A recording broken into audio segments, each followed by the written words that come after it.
Lovely. Very good evening. We are recording this session. If you do not want to be recorded, feel free to keep your audio and video turned off. But like always, we would love for you to be on video, muted as long as required, and unmute whenever you want to speak. And let's make it an interactive session. Today is an amazing day. We've got 100 plus registrations. Let's see how many turn up. Today we have with us an esteemed guest, and I can already see with all the chatter and highs and thank yous that are happening already, that all of us are well aware of who Rajat is, but I'll do the formality. Rajat is a master certified leadership coach with 20 plus years of industry experience and over 2,500 hours of coaching experience, helping people and organizations attain maximum effectiveness. His background includes working with CXOs, senior managers, board of directors of small private companies to multi-billion-dollar publicly traded organizations. He also works with teams to increase collaboration and teamwork as the organization grows larger. Rajat is a certified mentor coach and trains leaders, HR professionals, and future coaches in the art of coaching via globally approved ICF certified programs. Rajat also sits on the board as an advisor to a couple of startups and as well provides mentorship to some of the startups. He's a former chairperson, ICF Global Enterprise Board. He has engaged with ICF in multiple roles in the past, including sitting on the independent review board of the ICF, and he's also served as a panel of judges in the ICF Prism Awards. With such an illustrious portfolio, Rajat is going to help us. He's going to enlighten us on the topic of the knowing, being, and doing of a coach, a topic that is very close to my heart, and I put it up on the LinkedIn also. And I'm sure a number of us resonate with that topic. To introduce the topic, I'm sure all of us have wondered what the coach knows, who they are, how they implement their knowledge, and their being with the client impacts their coaching practice. Rajat is going to talk about the effectiveness cluster of knowing, being, doing, and it can be very closely tied to the ICF core competencies. So let me invite Rajat to help us examine how each one of us is living these and imbibing them into our day-to-day conversations. With that, over to you, Rajat. Thank you so much. Thank you. Hello, everyone. Good to see you. A lot of familiar faces around. A hello to all of them, including Bhaskar. Long time, Bhaskar. Hi, Rajat. Good to see you. Good to see you, sir. Been long. We haven't met. But good to see everyone. As I said, I know a lot of faces here. And so as usual, my presentations, I don't have many slides. We will have a conversation today around this whole thing, and let's see. And let's see where it leads us to. Let's be in the space of being and doing something, and maybe knowing something at the end of it, right? So I invite all of you to be with me, explore this whole process, and whatever learnings, whatever knowings that we can take away from this process as well. So with that, let me just open up my deck. It's there. And we will be doing some breakout room work as well. So Shanti, I'll need help in terms of just breaking people into 4 or 5 people in groups at that time, right? So everybody understands this concept of knowing, doing, and being. I don't think I really have to explain it, but from a coach perspective, yeah. So there is so when you start your career as a coach, most of us going through a training process to become a coach, right? That's where your knowing process starts itself. The knowledge of what is coaching to what is not coaching, to the concept of what is ICA, what is the world of coaching, what happens in this world, what doesn't happen in this world, kind of pieces starts happening to you, right? Then you start doing coaching out there. You start exploring, you start doing things out there, you coach people, you learn about what you are doing when you coach people, and then you go back to knowing, and then come back to the process of doing again. While this knowing and doing cycle is happening again and again to you, at all times you're becoming a coach as well. You are applying the concept of who you are. You're bringing your individualization to the process of coaching at all times, and you're becoming a slightly different person than who you were till date. So if Rajat Garg has entered into coaching, got trained, started coaching people, it's not the same Rajat Garg which exists anymore. We have moved on. We have become something else. I don't know if I can call it a better version of self, but it is another version of us that has started existing, right? Another role that we have started playing out there in the world. And as we exist, as we start existing in that world, we keep on knowing more. And now we start knowing about ourselves as well. And as we start knowing about ourselves, we start doing things differently when we are coaching. And the cycle keeps on repeating around us. The knowing, the doing, and the being of who we are as a coach itself. So if you were to demarcate the concept as saying, doing is the behaviors that we showcase to the world, right? The knowing is basically the capability parts that we have. We have learned competencies, we have learned tricks of the trade, etc., etc. And the identity and the belief systems constitute the being of us as a coach, right? So this integration is what creates an individual coach. This is how you differentiate yourself from each other. It's the different coach that sits. When a Ravi Panikar goes out and coaches, when a Johnny Joseph goes out and coaches people, these are two different kinds of human beings who are coaching people, who have different level of competencies, who have different level of knowledge, who are different because that's who they are, because of their belief systems and the values and the identity they get there, out there. I'm going to take a pause. I want each one of you to write down one behavior that you do today as a coach out there in the world. One behavior on the chat box. How do you behave being a coach?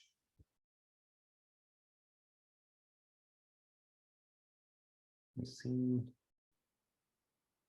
listen more. Okay, be curious. So these are the competencies, the behavior that surrounds active listening, the curiosity. When you're curious, how do you behave? Right? What is the other person seeing from you? So when they see you, they are not, how do they know you are being curious? Asking questions to understand, okay? Pay attention, you observe, right? Vulnerable, okay? Sit with silence and listen with empathy. Okay, being more present. Again, being more present, how? How are you being more present? When I'm being present, I typically, lean forward, or I'm in a very, very attentive mode towards the person. I show them that, I'm seeing them, I'm hearing them from the body language of mine. That's the behavior. Say some specific choice of words to show that I am present. Okay, so some people on video calls or audio calls say, okay, I understand. That's a behavior, right? Not being fidgety, maintain eye contact, help them with how I may have dealt with in a particular situation. That was what was the outcome. Okay, paraphrase what I'm hearing. Correct, right? Body language. Okay, unconditional positive regard. How do you show unconditional positive regard? What's the behavior? So whenever you're writing these, think, how will the other person be able to say this to you, that I can see this from you?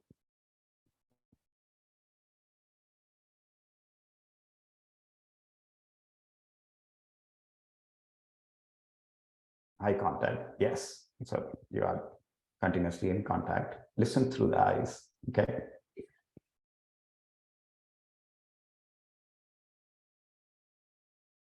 Okay, by asking permission to offer back, brilliant. Listening without being judgmental. Anup, again, I know you yourself know that you are being non-judgmental. How will I know that you are non-judgmental towards me? Start with intention of being supportive and be non-judgmental. I know. So this is what you understand you are doing, guys. I want you to start writing behavior. How will I know?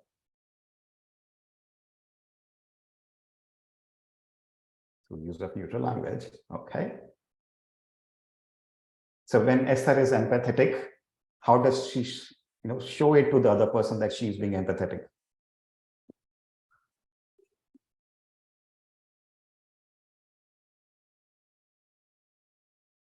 Paraphrasing, tone, being fully present, by not committing in words or not expressing, commenting in words or not expressing to what is said.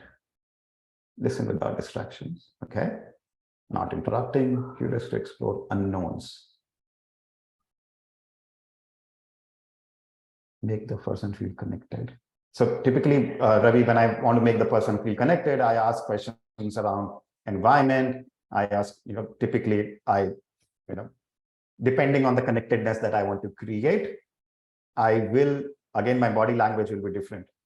My tonality will be different. I will be matching the tone of the coachee in that moment to feel connected. So that's the behavior I showcase. Nodding my head, yes, Bhaskar. Ask clarified questions.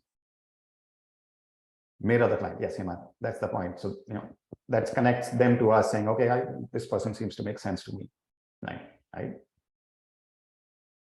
Eye contact, focus on the client, ask more about the person's perspective. Share sensory observations of the person, relate as that. Yeah. Mirroring, pacing with the client, perfect. Now we're getting there. Less personal remarks. What do you mean by less personal remarks, Bhavna? So something that comes from my belief system, my values, those are kept apart for the time. Okay, yeah. But the client doesn't know. Yeah. Right? Asking questions that are reflected inside of the client. But that's the outcome, Ravindra, of what you're asking. You don't have control on that. Okay. Challenging when needed. Yes, challenging, but brilliant. Anup. Yes, so now that you're getting used to the concept of behaviors as a coach, while we keep on observing our clients' behaviors and we tell them about their behaviors, we rarely think about our behaviors. And we typically think in competencies because that's what we have been taught to think in. When we have been trained, we always are being evaluated against, are you being present? And the mentor coach or the evaluator will tell you that, hey, that's not presence. But the next statement is the behavior. I want you to do this, or this is what you're doing, and that's why it's not showcasing up as a presence concept, right? So each of these behaviors that you finally listed down, right? Can you write down the knowledge behind it? On what basis did you decide to do these behaviors? Right? The knowledge could have come from reading a book. The knowledge could have come from being part of a training program. The knowledge would have come from your mentor coach or something else. So what is the knowledge behind each of the behaviors that you had written here on the chat?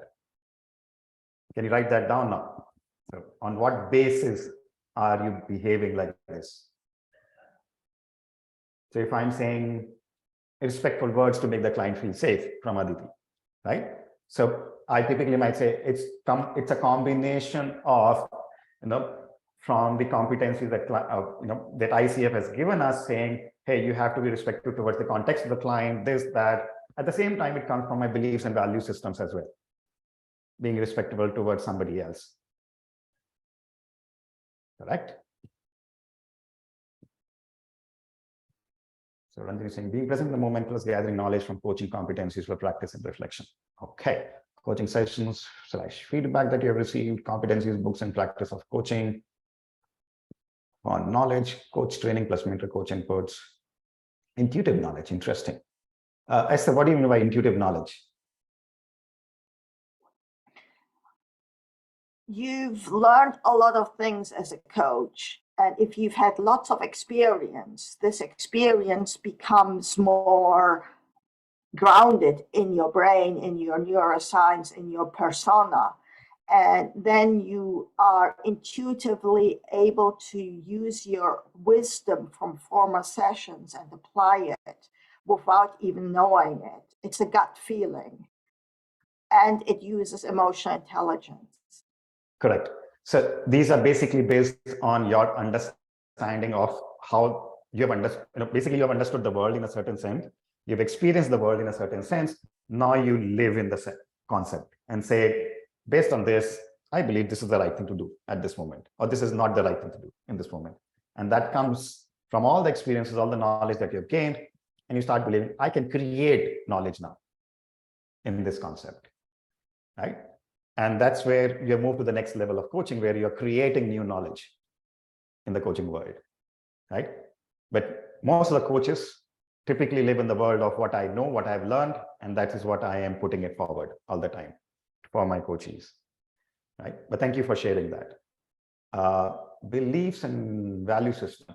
So, Parinita, beliefs and value systems will form according to you under who you are or the knowledge piece, what you have learned? Both in a way, right? Because I become who I am because of the knowledge and how I show up, right? Correct. So your beliefs and values, while values come much more deeper, beliefs are created as you are learning as well, right? If I tell you, Yes, hey, Parinita, yes. Don't, interrupt the client, that might become a belief for you. Saying, I believe Rajat is saying the right thing. Now I believe that, and I will, do this going forward. Right? Oh, thank you for that. Coach training, mentor training, ICF competence, values, books, intuition, sensing, training, practice, feedback, session practice. My world is different from client world, so explore with curiosity. Coaching practice, experiential.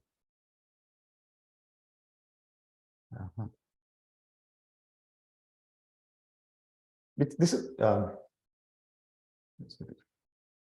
okay, which is interesting, right? None of us learned anything outside of our coaching world from any of our interactions with anything else. So Rajat, I disagree a little bit on that one, because we have been learning since our birth, I guess, to understand human facial expressions, how they behave, tone, their everything. So, I mean, it's not only in the coaching world that we conclude that a client is, happy, sad, comfortable, uncomfortable, but we do that in our daily life normally. That's the way I look at it. I mean, yes, I agree with you. And my comment was on what I'm reading. All the reading that I did here was from coaching world that people wrote, saying, books, mentor coaching, training, this, that. But, when you were speaking to a vendor on the street, did you learn something about coaching? Did you gain knowledge during that time? When you were in a conference of tech, did you learn something around coaching? Right? And can I say something, Rajat, here? Yes, John. The first 10 years of my life, career, corporate or whatever work life has been in sales. And those conversations have taught me a lot about coaching. Because when I use, and I now, when I look back, I realized that compared to my colleagues who were finding it challenging to meet a target, I found it easy to meet target because I unconsciously was adopting coaching conversations. Correct. And now it is becoming that's what I've written, collective stroke cumulative knowing from conversations. Yes. Yes. And could be, like you said, and Sureka was mentioning, it is through any and every interaction. And I was believing that I learned everything from my ICF courses. Not really. ICF has just filtered everything and put it in a form, shape, and size. But it's right. My first coaching conversation happened when I was 3 years old.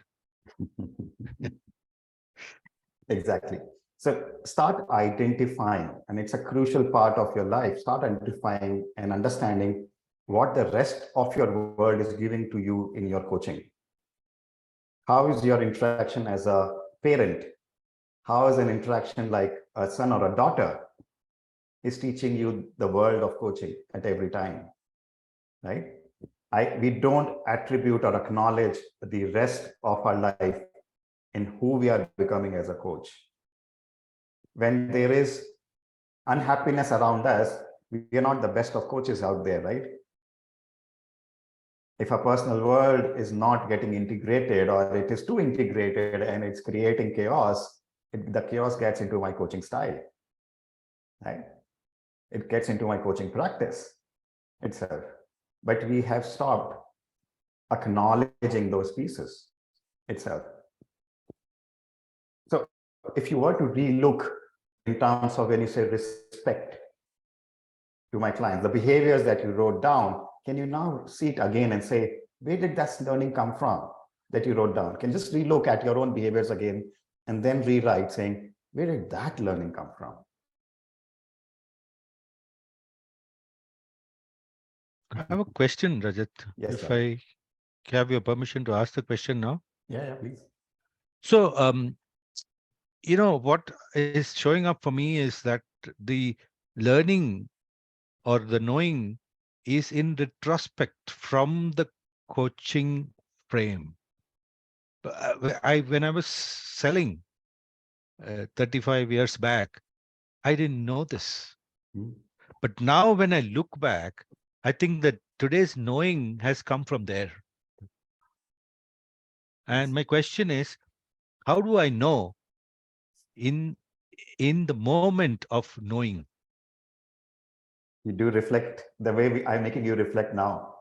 Yeah. See, you pick up your strengths as a coach. Reflect on where has this strength come from.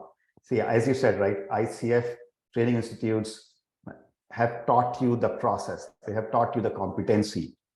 They have upgraded your skill, but the skill always existed to a level. Right? That's why each of us got pulled into coaching. Each of us felt there was a connection to coaching, and that's why we got into this. Right? None of us said, hey, I have no clue what is coaching, I'm going to do coaching.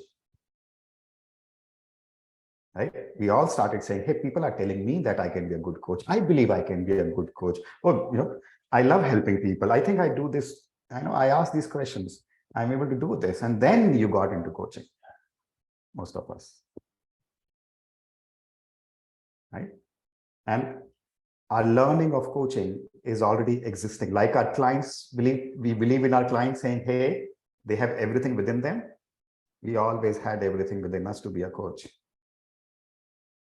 The training programs sharpened that for you. They created a focus on a particular set of competence. Said, hey, let's focus on this for you to be able to practice as a coach. But that doesn't mean that's the only 8 competencies that define you as a coach. That's the 8 competencies that ICF has defined and saying, hey, we will evaluate you and credential you based on these 8 competencies. But we are larger than that as a coach. We have much more competencies that we go with when we go to a client. Right? And that's what makes us unique as each coach goes out there to a client. Right? Else we will just, robots can emulate us. Nothing stops them, right? If these are the only 8 competencies that define coaching, anybody can code it into an AI system.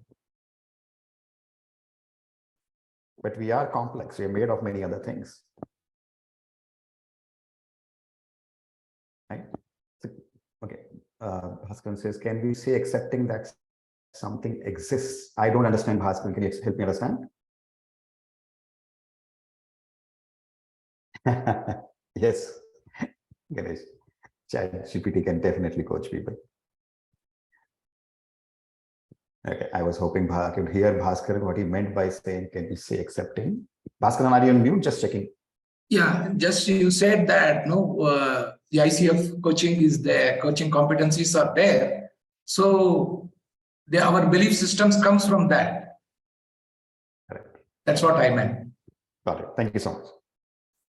So Rekha says, I have a question. We learned reading into expressions, tone, voice, words from all our worldly interaction. Based on this, we believe that this tone expression means this, etc. What if that is wrong belief conclusion? Awesome. So Rekha, right? Yeah. Question it. That's curiosity towards self. And that is what will define the being of you, who you are. Can you question our own belief systems? I will give you a belief system as a mentor coach. Somebody else, I say, will give you another belief system around the world of coaching. If that is how the world worked, nobody will innovate anything.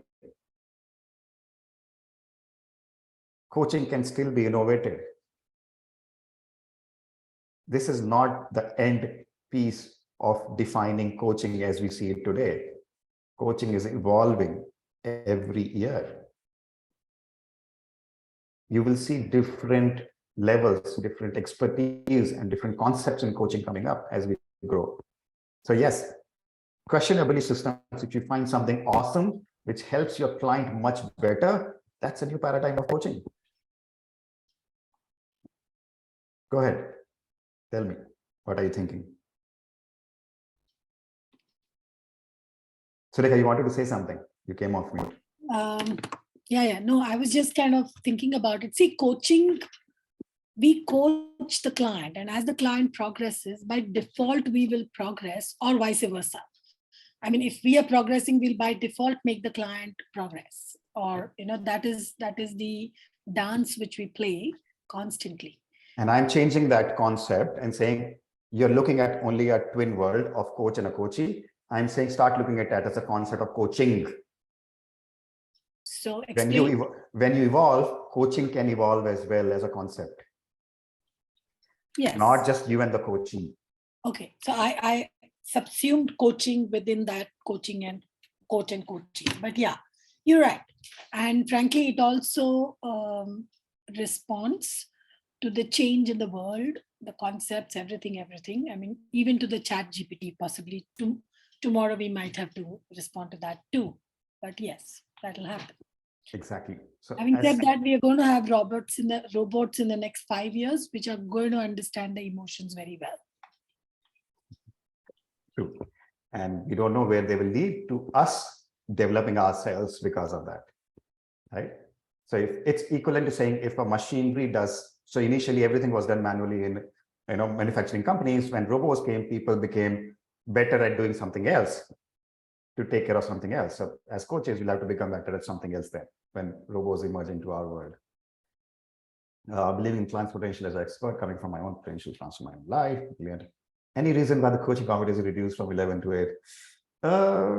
ICF knows it better. I don't have a real answer for this, but I think there was a lot of overlap earlier in competencies, and that's what was basically deleted in terms of, and the overlap between competencies or markers was deleted.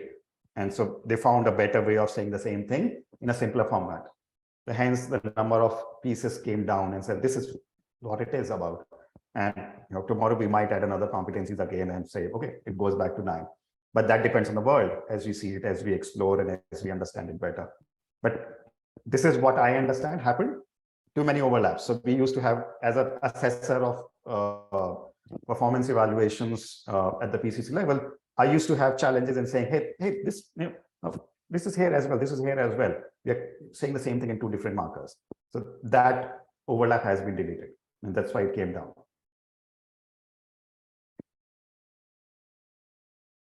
Yes, thank you, Esther. Ravi says, help shape the way we learn to move from the okay.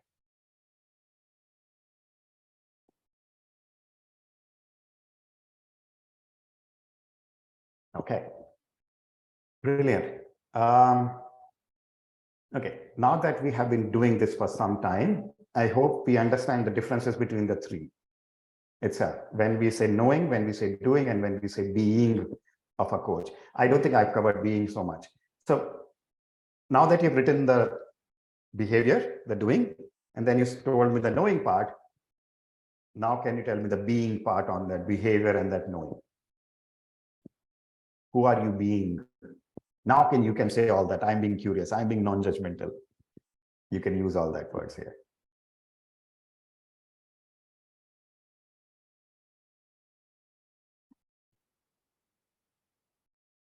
Adventurer, seeker, inquisitive, creative, imaginative.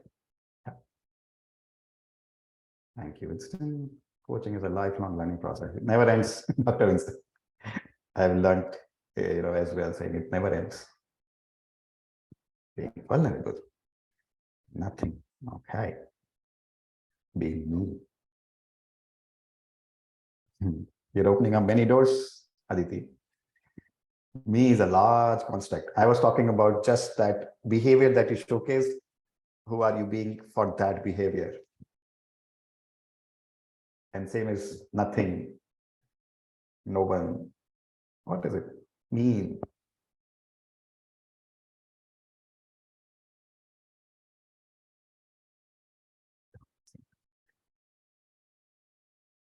Being authentic. Yes.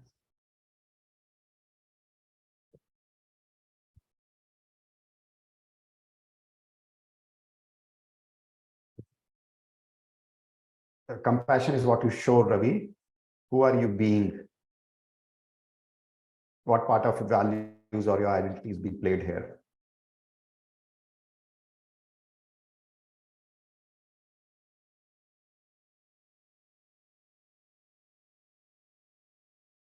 Being honest to myself.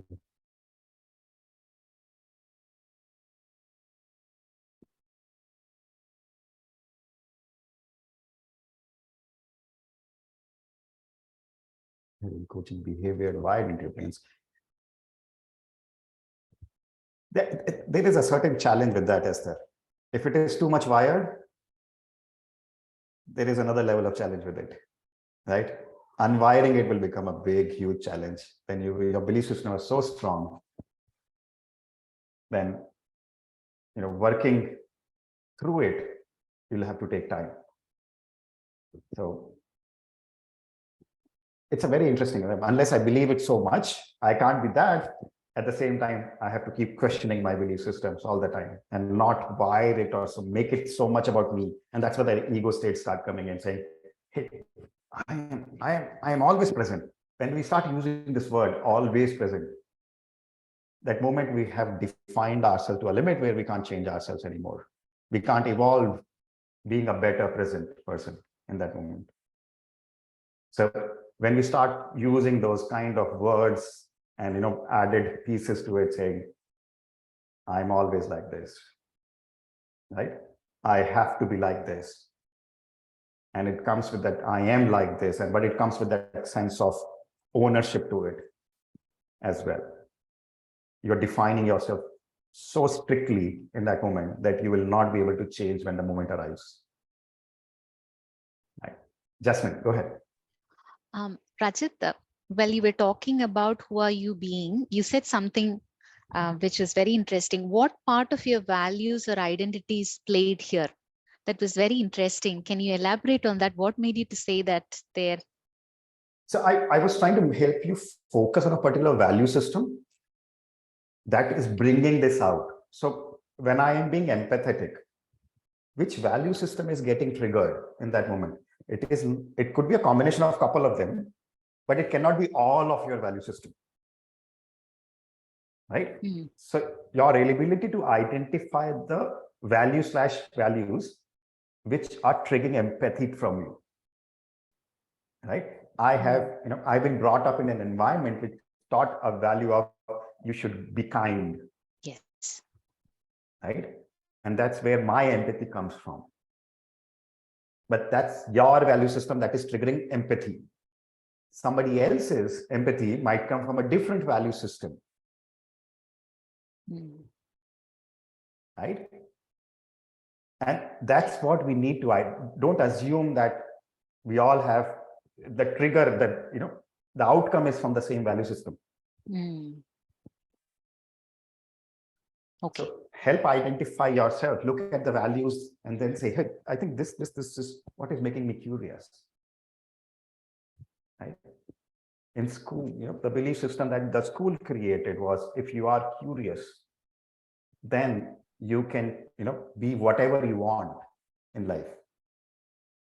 And that's a value system that I come from. And then I become curious because then I can be anybody as a coach.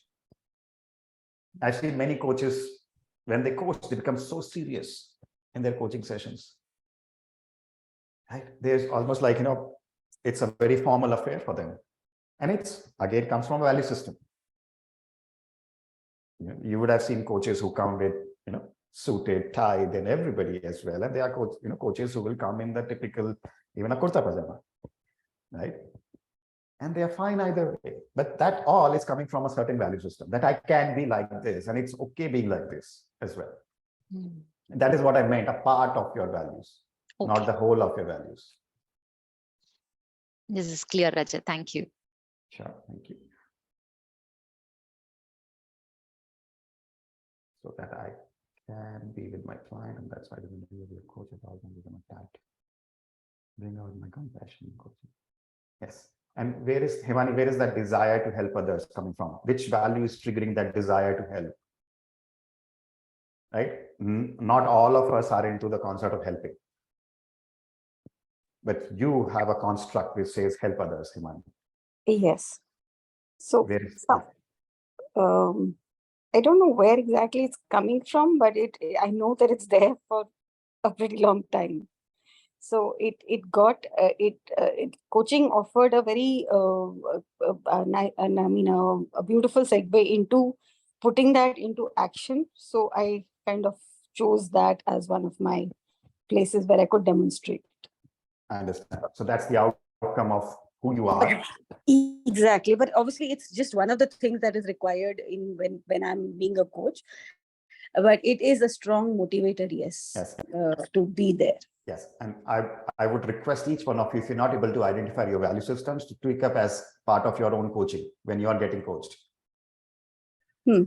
Explore this concept of helping others. Right? Where is that coming from? You will understand yourself better. And the moment you understand yourself better, you will have created choices for yourself. Do I always need to help as a coach? Or I can be a coach who, it's not about helping. I just am a coach.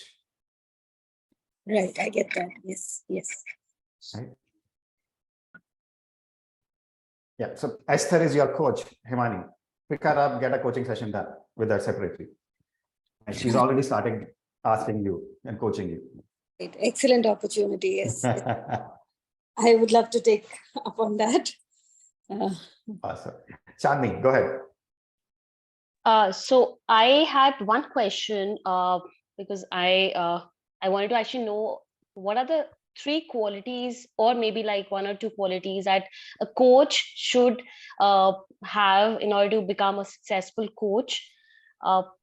So sorry if this question is a little bit, an introductory thing for me, but I just wanted to know as to what are those few qualities that a coach should have in order to be a successful or somebody who can actually be helpful to others or to our clients. Okay, so how do you relate success to help? Maybe seeing our clients progress and seeing our clients do well in their careers or probably in their personal life as well. That's them being successful. How are you successful?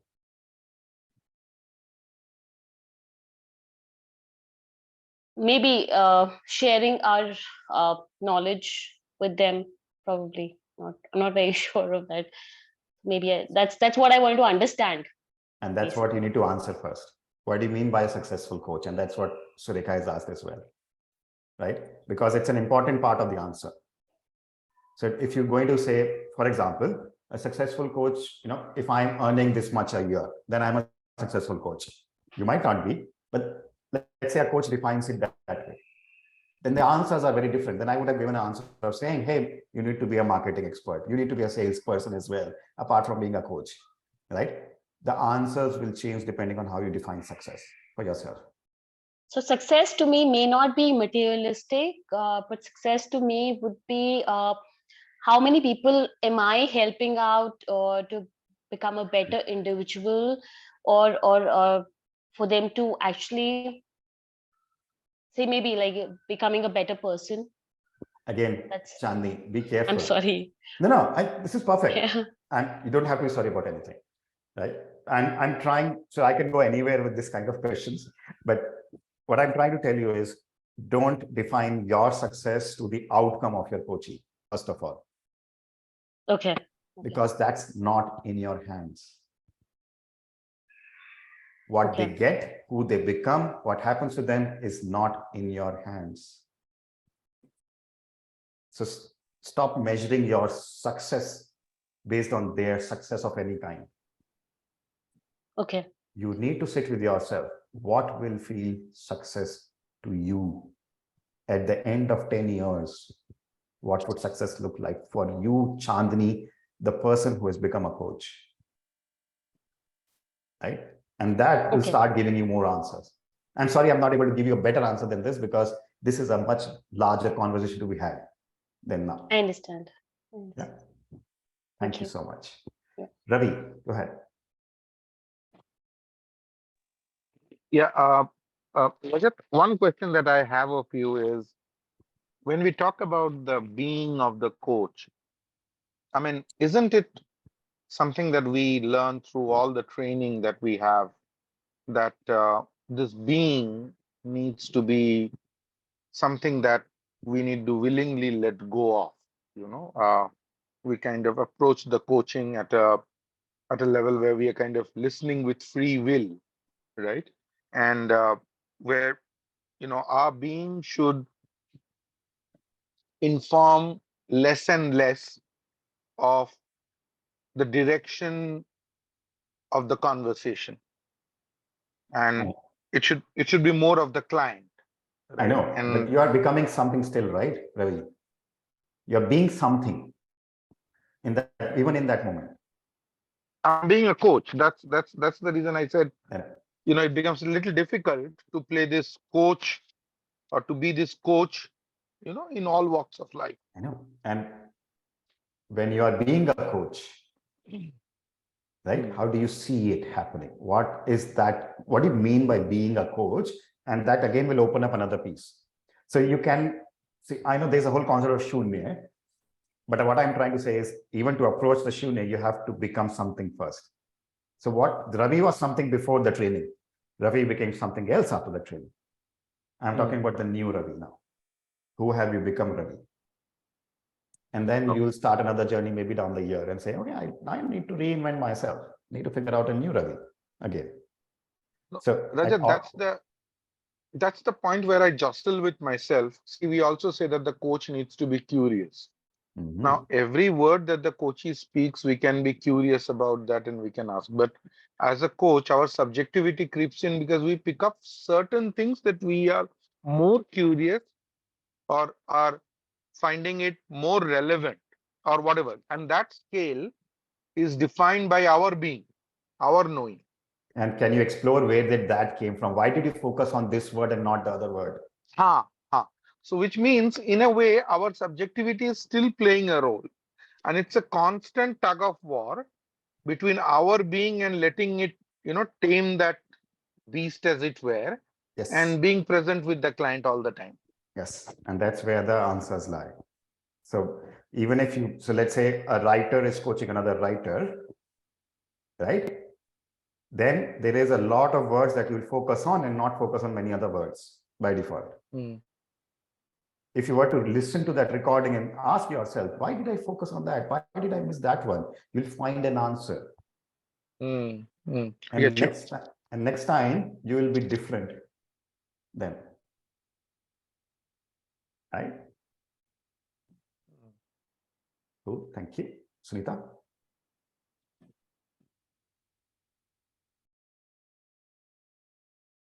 You're on mute, Sunita, if you're speaking. Yeah, so for me, being means the mirror of the subconscious, wherein in coaching, the person is unleashed to that level wherein he starts moving towards the root cause of the current feeling or thought. So you move from yourself to the coachee in this. I don't move, the coachee starts moving. Forget the coachee, Sunita. Okay. It's just about Sunita and nothing else. Who are you being is just you. What the coachee gets is their part of their being out of it. Okay. It's the interconnectedness of things that is creating something evolving out there by your being and their being in that moment. Right? So don't worry about them. Just keep looking at yourself all the time. Yeah? Sure. Okay. Thank you. Okay, let's play around a little bit. As the slide says, let's play around. Somebody said something. Yeah. Okay. Look at this. This is the demo, ethical practice competency. what I want from you, and I'll be putting you in breakout rooms. Shanti, will you help me with that? 5 in a room? 5 in a room should be fine. Okay, so what I want you to do in this is, for each one of the 7, when you're in the room, can you define that as knowing, being, or doing? Just one word in front of each, saying this is knowing, this is about being, this is about doing, this competency. Okay, this is the homework for, and we'll give you 10 minutes for it. Shanti, you can open the rooms for that. Rooms, opening them now.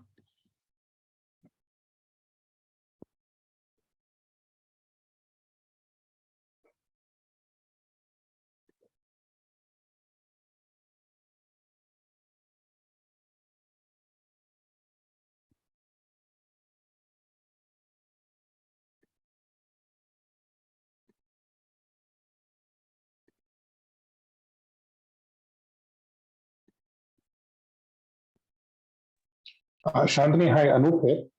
I have joined in from 2 devices. You've given me room number 3 and room number 5. I am joining in room number 5.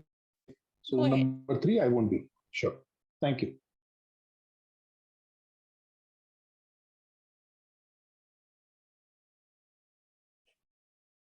Okay.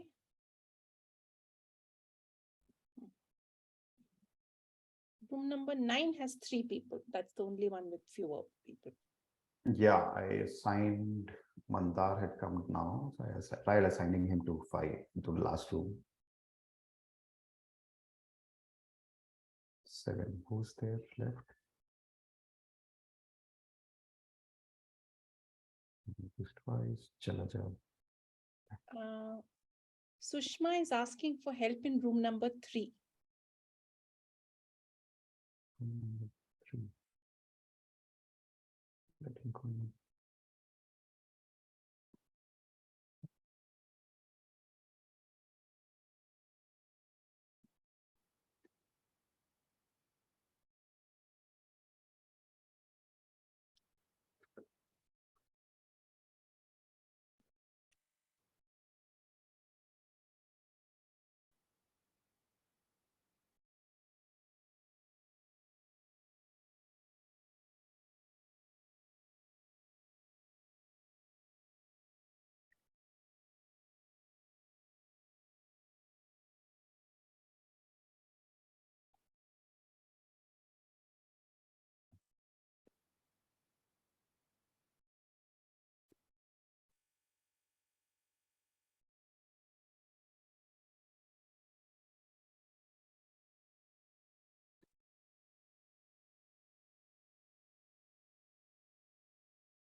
You went to room 3? Okay. I did. Because while you were there, Sushma pinged again, so I was wondering. No, I went and spoke.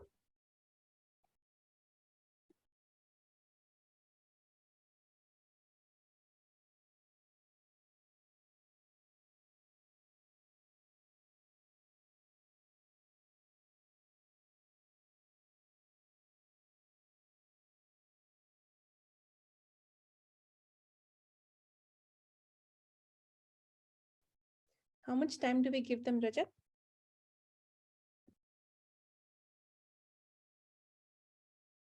I was speaking on mute. 10 minutes should be good enough. So 7 things, 1.5 minutes each. Types.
Rajat, I have an office call in 2 to 3 minutes. Can I put my answer in the group, or maybe if your group can answer? That's not an issue. That's fine. I have the answers. They don't have it. I made a note of it. Fair enough. If you Let can, them come. Let them come. Maybe first we will go, if it's okay with you. yeah. Okay, fair enough. So, quick question to everyone. So, what did you notice about this when you were talking to each other? What did you notice about the pattern here? So different perspectives, but I think everybody was right in their kind of way, while the perspectives that were coming were very diverse, and there was more learning because of that. Okay, sure. They're all interrelated. I mean, everything seems like one or the other. Yeah. Like in a way, the way you look at them is like the way you look at the prism. It looks in that direction to you, and you say, okay, it can be a doing, it can be a knowing, it can be a being. It's the language, that the parlance that is used here makes one think twice, but otherwise it can be very well falling in any category. Ooh, I think all three happens together. Issue can change. Okay. Well, one thing can be prominent in one conversation, but all three moves together. Okay. I think for me, the most interesting part was looking at this competency with these three lenses. Yeah. Maybe I've never looked at it this way before. So it kind of added a new dimension into understanding what each of these meant. It's more like a prism, which side you're looking at. It's got three sides. Knowing, doing, being. So depends which side you're facing. That's exactly. Sorry, go ahead. That's exactly how I felt, like a prism, that we're looking at it from which end. Yeah. And this Rajat smile is getting me curious now. Screaming. He's got a 32 carat smile. We were so Parinita, you should share that we were a little more clinical in trying to look at the kind of words, the verb with which the sentence started or the point started. So yeah, we were analyzing, when they say is in the first, what does it mean? And we found, like he said, a way to define it, saying if it's being, it's more behavior related. If it's knowing, it's from the headspace or the thought. And if it's doing, it's got to be an action. So even then there was confusion, even though we had the clinical part clearly demarcated. Just curious, what is the difference between doing and verb? Doing and? Verb. Sorry, repeat that. From an English language perspective. Yeah. So can I take a stab at that? Yes, please. So there can be two kinds. One could be a verb where you are actually acting, like you demonstrate or you maintain or you use, which is like there. I mean, which can also be said that you use, you don't use, or you maintain or you don't maintain. You abide or you don't abide. You refer or you don't refer.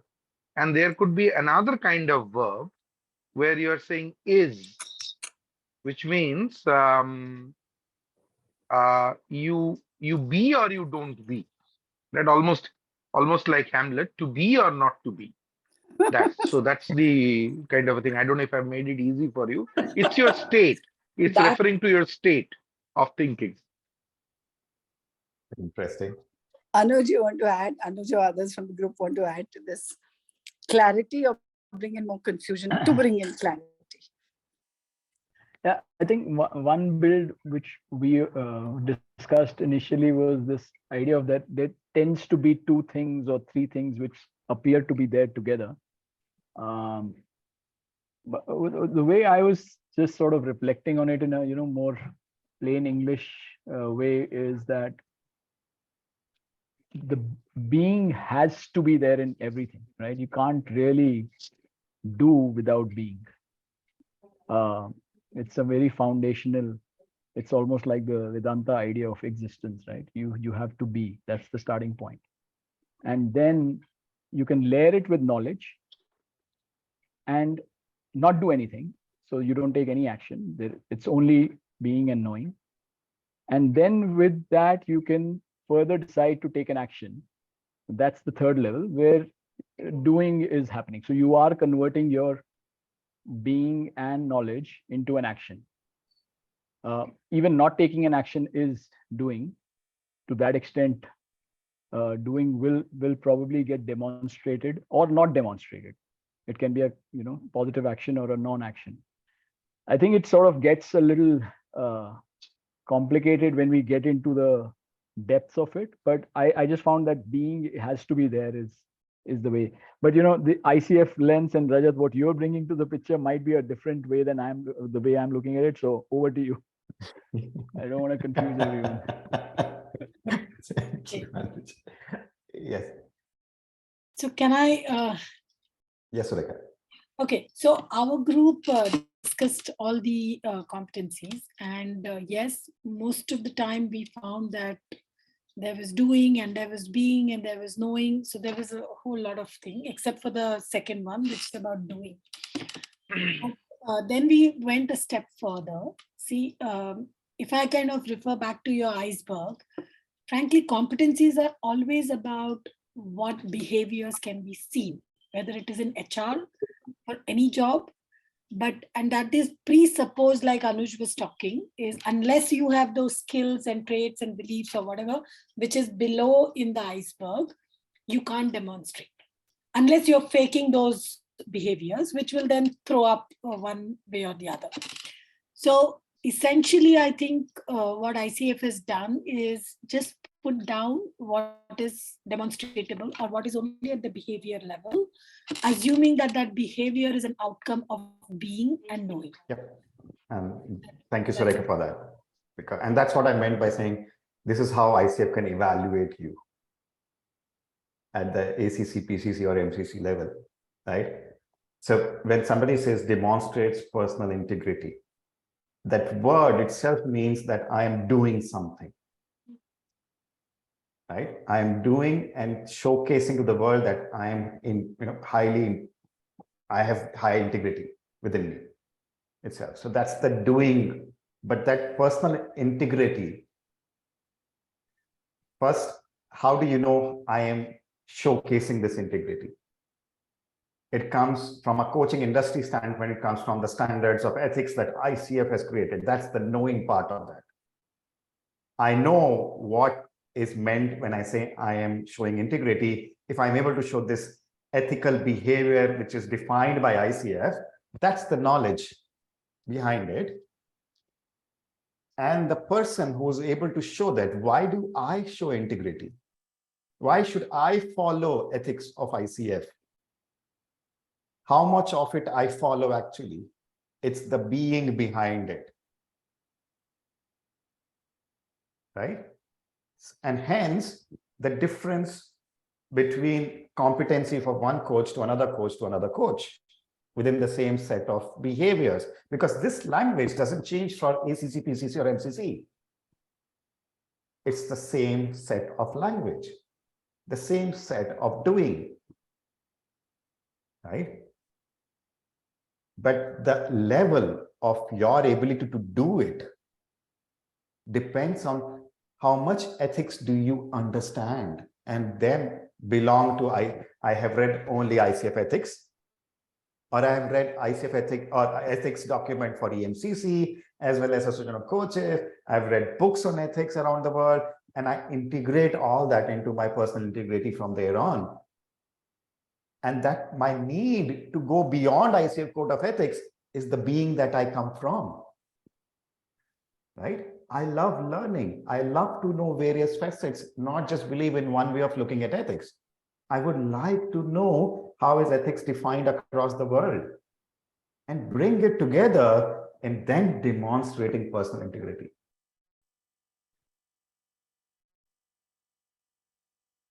Right? That's how I want you to look at each and everything that is written here. How do you know what to showcase? That's your learning. What you showcase is the doing.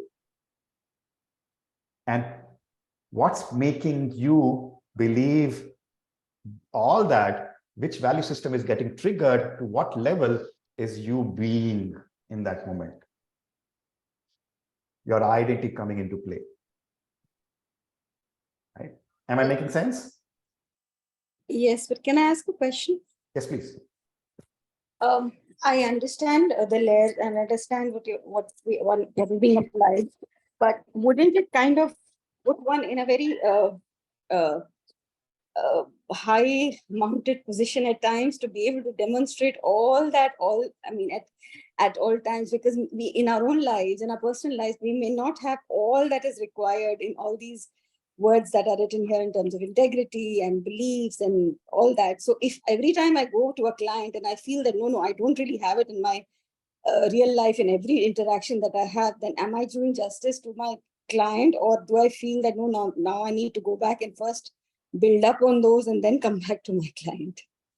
I may be okay in the doing and the knowing, but maybe in the being, I still need to develop myself as a person. And that's where Dr. Winston said, it's a constant learning process, coaching. Yes, it is. We are never perfect in coaching. Yes. Even if you look at the best of MCC coaches out there, yes. Again, credentialing is just an evaluative process to tell you you are competent at a certain level. Right. Yes. The coach within you has no boundaries. Yes, so as long as it's not being judgmental about my my being or my this thing, and actually nobody else can do that for me but myself. And that's an important point. Thank you for sharing that. Don't be judgmental towards self. You can still be evaluating yourself, but not against somebody else's parameters. But you're looking at yourself at all the time saying, how can I become better than this? Correct. Yes. I would like that. Yes. So it's not about judging self. We are all coach. Everybody is a coach from my perspective. Everybody can coach out there. Yes. It's about how much you invest yourself in terms of your own growth. Certainly. Certainly. I get that. Yeah. Thank you. Thank you for asking that. Ravi, you have been waiting. Sorry for that. No. I think that I forget who was the person who said that competence is all about all the three. And one of the things that is very important in anything becoming a competence or is experiencing it, or having gone through it, having demonstrated this in the past in a testing situation. And that is where that assessing of yourself as a coach after every conversation comes into picture. Because I remember if we were to just leave it, there's a beautiful line from that book, Competence at Work, the classic, right? If you were to hire somebody to climb a tree, you would hire a squirrel rather than a turkey. Now, if we are all born coaches, then we would be just squirrels, right? Which we are not. So we are somewhere between the squirrel and the turkey who's trying to become a coach. And therefore, it's a learning journey. And always we need to check in ourselves whether it is coming from a spot of being, when it will come in that much more naturally or, at peace, rather than that much more crudely or artificially with that much baggage around it. So when we are able to lose that baggage, make it a part of our system and accept that as a belief, that's where it starts flowing as a part of the being, is what I correct. envisage. And Ravi, you said something like who you are being in testing times. Yeah, in those moments, crunch situations. I know. I have a different theory around that than yours. See, in testing times, we focus very hard. We play to something. We play a role. We play a particular piece in that moment because we are forced to. My concept of you being a coach is when you have nothing to measure, there is no pressure around you. If nothing is, no role is being thrust on you, then who are you being in that moment? That's the time the dark side comes out. Yeah. If I give you complete freedom, then what do you do? Right? That defines the coach. Right? So if I'm okay, there is no pressure of continuing. I'll get paid irrespective of my coachee, doing the sessions or not with me. Then who are you being as a coach in that moment?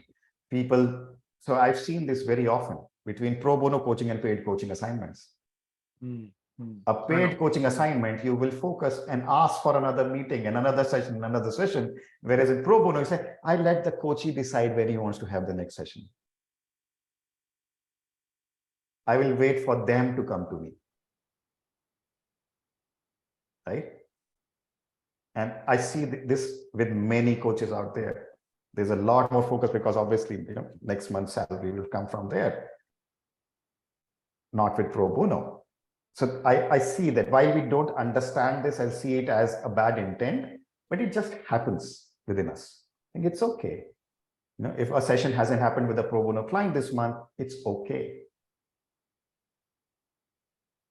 So in which context you are saying that because we are asking because the salary depends on it, it's still not a part of our being. Yeah.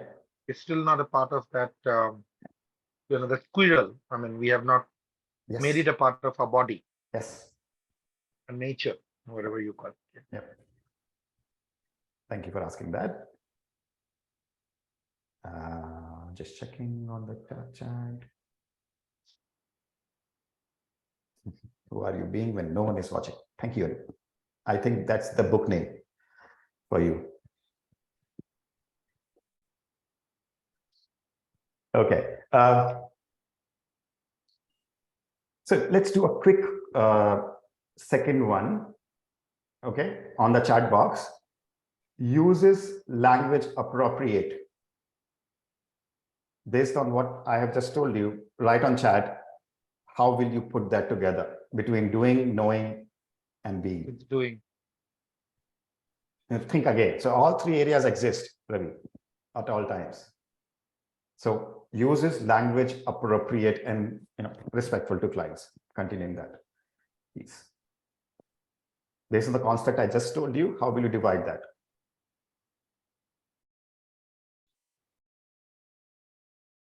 Doing predominantly, okay.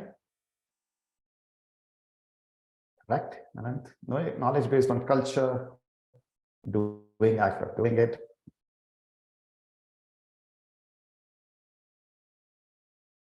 Being respectful will come from a being from where, which part of our value system, Nilofer? Doing and knowing. Where is the knowing coming from, Ravi? Being comfortable in doing it, Anand says. Okay.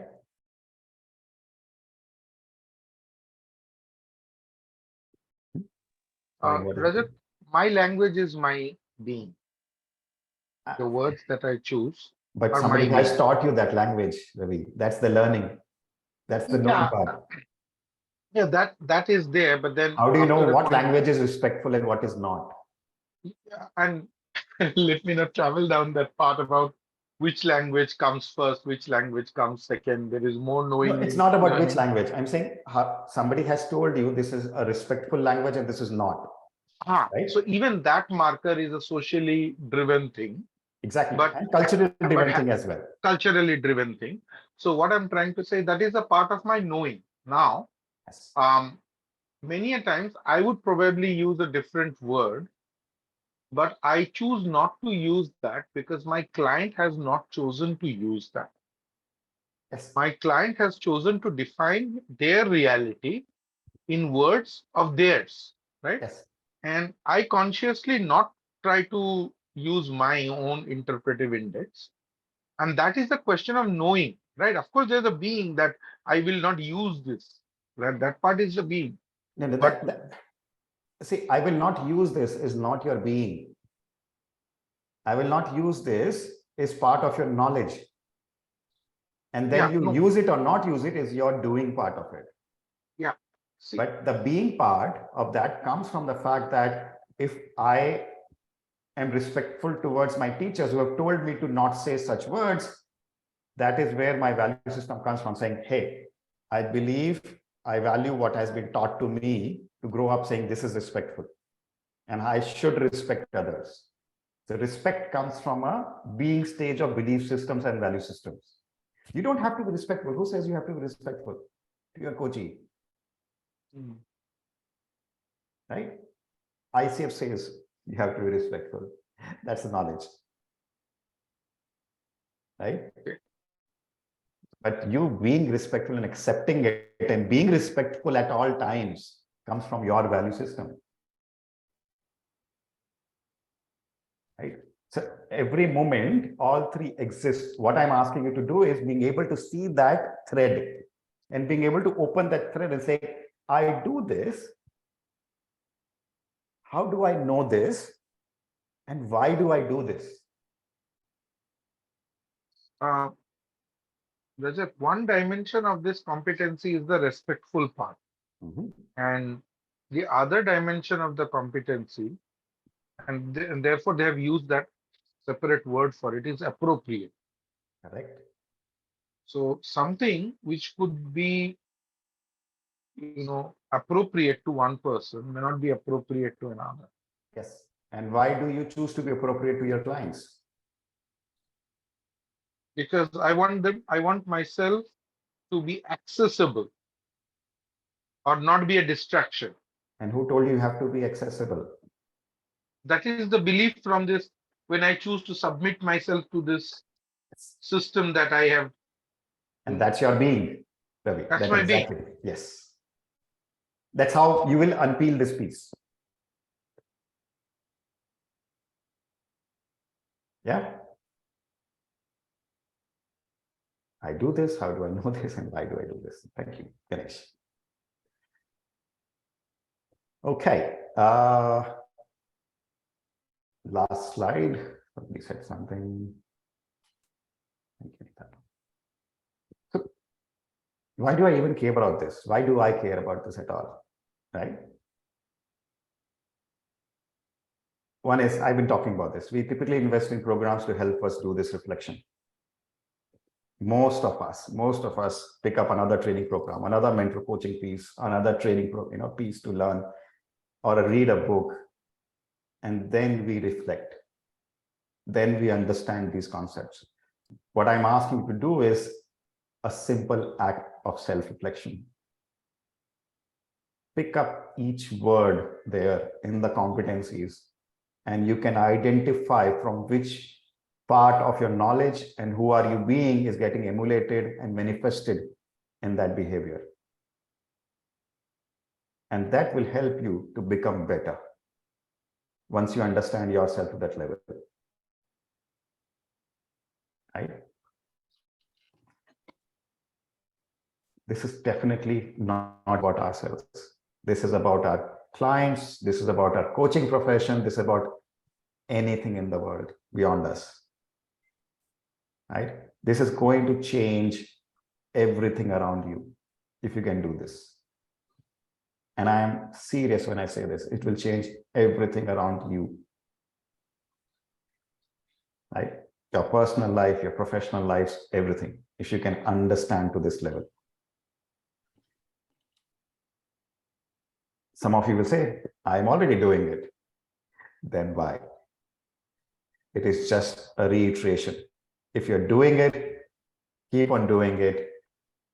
Make it more powerful. Help others do it if you can. That's your role then in the industry. And this is the path that will lead you towards a self-transformation coach. You will transform yourself. Every year, you will be a different level of a coach. You don't need a MCC credential or a EMCC credential to prove that you're a coach after that. You will be a coach once you reach there. Nobody has to tell you you're a coach now. And I'm sitting in ICF Bengaluru chapter, and I have played roles in ICF and all that kind of things. But they are only a path to something. All of them. They exist, they help. But if you really become a self-transforming coach, nobody needs to ever define you, tell you, and give you a certificate saying, hey, you are a coach. You will be a coach at that point. And that's this journey is about. Okay? I'll pause. I'll let 7 minutes open-ended for any more questions, thoughts, feelings that anybody wants to share. We have a question from Esther in the chat for you, Rajat. Oh, is it? Okay. What drives you to be a coach? What is your why? I just love coaching, Esther. I enjoy it to the core. I have fun. For me, it's just existing along with somebody else, and both of us having something that can trigger a better world around us itself. So for me, it's as simple as that. I just enjoy it as a process. I just love knowing somebody else. I'm an introvert. I'm a deep introvert. So coaching is by far the best profession for me because I do one-to-one sessions and deep relationships in that moment, right? And knowing, and there are many people who I have trained in this room sitting here, and I have loved knowing each one of them, being with them, and enjoy that kind of relationships with each person out there. And that's why when we entered, I had so many of, hey, this, hi, this, this, So not just the coaching part, it's just the whole profession, the community that is around. We are givers by default, all of us, people who become coaches. It's a giving community, right? And long-term, sorry, long-term relationship. Yeah. Yes. Rajat. Yes, exactly. And it's thanks. Thank you so much. Ravi Chatterjee has his hand up. Ravi, put your hand down. Yeah, it's perennially there. I don't want to be. Election season. Need to be mindful. Okay. Any other feelings, thoughts that you want to share with the group? Something that came up for you that you would like others to know? One feeling here, yes, and I have felt it earlier as well, that sometimes when I operate a lot from my being, and also in this whole being one-to-one within a, almost like a relationship with somebody else who's a client at the end of the day, it becomes a story of my monkeys and my circus instead of not my monkeys and not my circus. How can one be mindful? Though one's mindful, but how can one prevent oneself from being in that circus over and over again and then kind of pulling oneself out of it? Just start looking at your doing as a monkey. Okay. And then start looking at saying, why am I being a monkey and behaving like this? Yeah. Okay. Right? Yeah. Yeah. And from where is the knowledge coming from? And from which value system or belief system is getting triggered here? Once you recognize that piece, it's very easy to move from there. Okay. It's all our creation, Himani. Yeah, it is our creation. That it is there. Yes, it is our creation. Just have to catch it from the horns and now tweak it. So get coached. That's what we tell our coaches. Explore yourself and change yourself. Once you realize what's the core issue, you will be able to change yourself. Yes, time to get coached.